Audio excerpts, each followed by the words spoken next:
Hello everyone, my name is Arvind Panda. I am a fourth year student from UPS Dehradun. Currently, I am a legal intern in Lexus & Company for the month of June. And today in this video, I am going to talk about the International Criminal Code.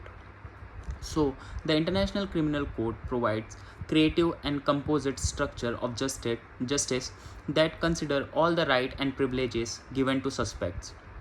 The International Criminal Court has very aspiring target as it not to focus on the establishing international justice but also peace. Uh, so, uh, the International Criminal Court is a fixed and stable international court which is established to investigate, prosecute, and try people charged for committing serious crime. The International Criminal Court has the power to prosecute individual for the international crime of genocide, crime against humanity, war crimes, and crime of aggression. The International Criminal Court is situated in the huge Netherlands. International Criminal Court was entered in force from 1st of July 2002. So, International Criminal Court was established by Rome Statute of International Criminal Court.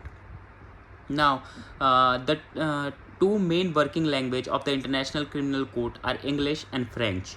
It also has six official language which are Arabic, Chinese, English, French, Russian, and Spanish.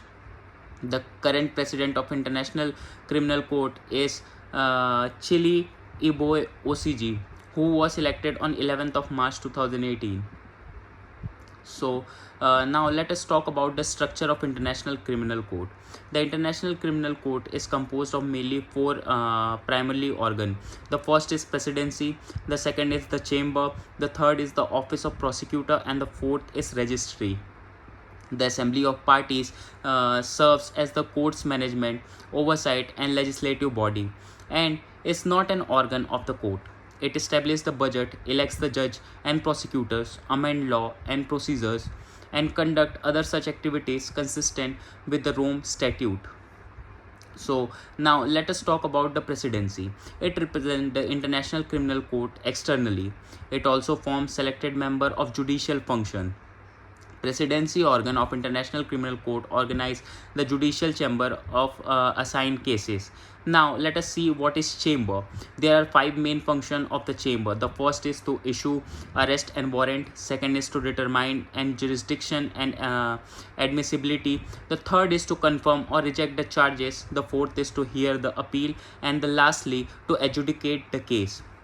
Now let us talk about the office of prosecutor. It analyzes the jurisdiction and the admissibility.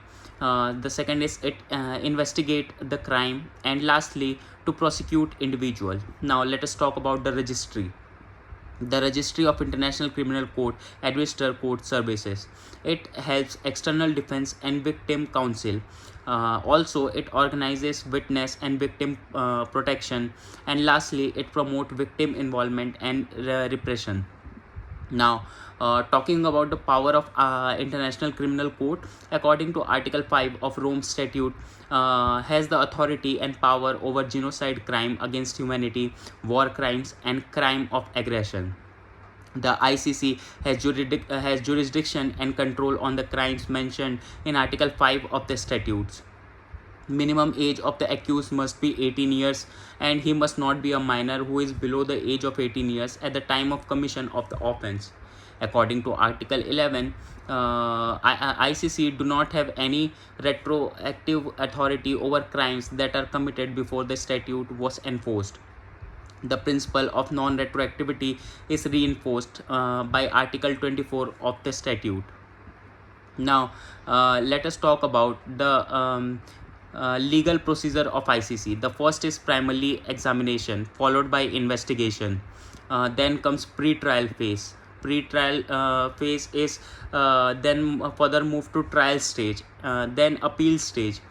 Now, imposition of sentence is the final. Thing by the ICC International Criminal Court. So now let us talk about the right of suspect under international criminal court. Suspect are assumed as innocent until proven guilty before the court. The prosecution must have to prove the wrongdoing of the suspect, and the trial chamber will sentence a suspect only if the charges against the suspect have been proven beyond reasonable doubt. Now, there are also some challenges and criticism that are faced by the ICC. After Rome Statute was enforced, it was clear that ICC will facing difficulties.